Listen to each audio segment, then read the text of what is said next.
Class 2 का lesson number 1 पढ़ेंगे, जिसका नाम है लेसन नंबर 1, जिसका नाम है मेरा परिवार। क्या है? मेरा परिवार, माय फैमिली। तो आइए बच्चों स्टार्ट करते हैं आज का लेसन नंबर 1, मेरा परिवार। हम सभी एक परिवार में रहते हैं, मतलब हम सभी एक परिवार में रहते हैं। माता पिता और बच्चों से परिवार बनता है। माता और पिता मिलकर अभिभावक कहलाते हैं, मतलब जो हमारे माता पिता होते हैं उन दोनों को हम अभिभावक कहते हैं। माता पिता पुत्र और पुत्री से एक छोटा परिवार बनता है, मतलब परिवार में हमारे कौन कौन होते हैं? माता पिता, हमारे छोटे बड़े बहन भाई। हमारे संबंधों की पहचान। हम अपने संबंधों की किस नाम से जानते हैं या कैसे पहचान करते हैं वो देखेंगे। पिता के पिता दादा कहलाते हैं, पिता की माता दादी कहलाती हैं, माता के पिता नाना कहलाते हैं, माता की नानी कहलाती हैं, मतलब माता की माता नानी कहलाती हैं। हमारे जो पिता होते हैं उनके पिता हमारे दादा कहलाते हैं, हमारे पिता की जो माता होती हैं वो हमारी दादी कहलाती हैं।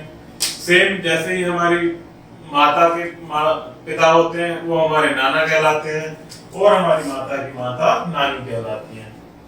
पिता के बड़े भाई को ताऊ और छोटे भाई को चाचा कहते हैं, मतलब जो पिता के बड़े भाई होते हैं उनको ताऊ कहते हैं और जो पिता के छोटे भाई होते हैं उनको चाचा कहते हैं।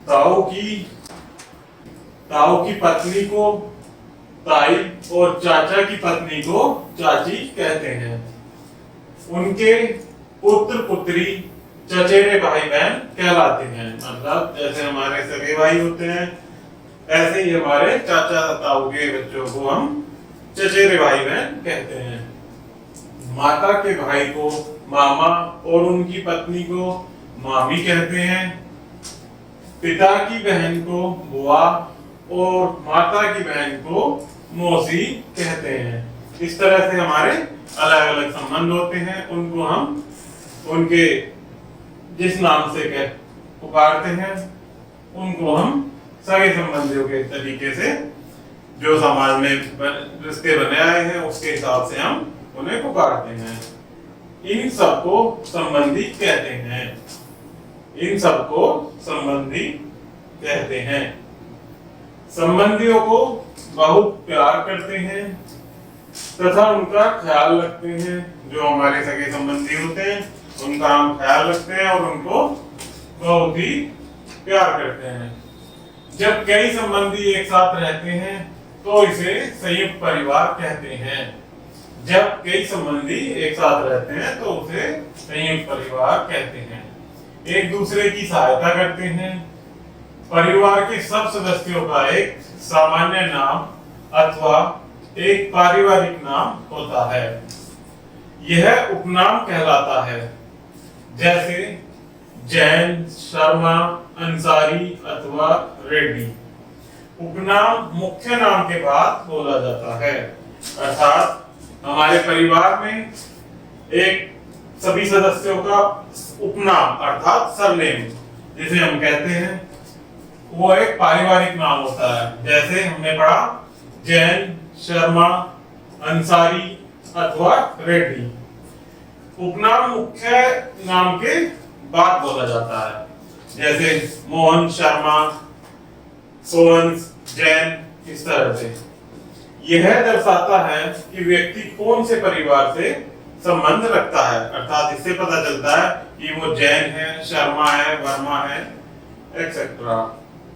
इसमें हमारे कुछ स्मरणीय तथ्य हैं बच्चों, वो हम पढ़ेंगे। स्मरणीय तथ्य, हम सभी एक परिवार में रहते हैं। माता और पिता मिलकर अभिभावक कहलाते हैं। नेक्स्ट, जब कई संबंधी एक साथ रहते हैं तो इसे संयुक्त परिवार कहते हैं। जैसा कि अभी मैंने आपको बताया कि जब हम चाचा चाची, ताऊ ताई जी, उनके बच्चे, दादा दादी साथ में रहते हैं तो वह एक संयुक्त परिवार कहलाता है। उपनाम मुख्य नाम के बाद बोला जाता है, अर्थात हमारा जो उपनाम होता है जैन, शर्मा, वर्मा, ये हमारे मुख्य नाम के पश्चात बोला जाता है। ठीक है बच्चों, इस वीडियो से रिलेटेड आपको किसी भी प्रकार की कोई समस्या हो तो कृपया कमेंट बॉक्स में कमेंट कीजिएगा। धन्यवाद।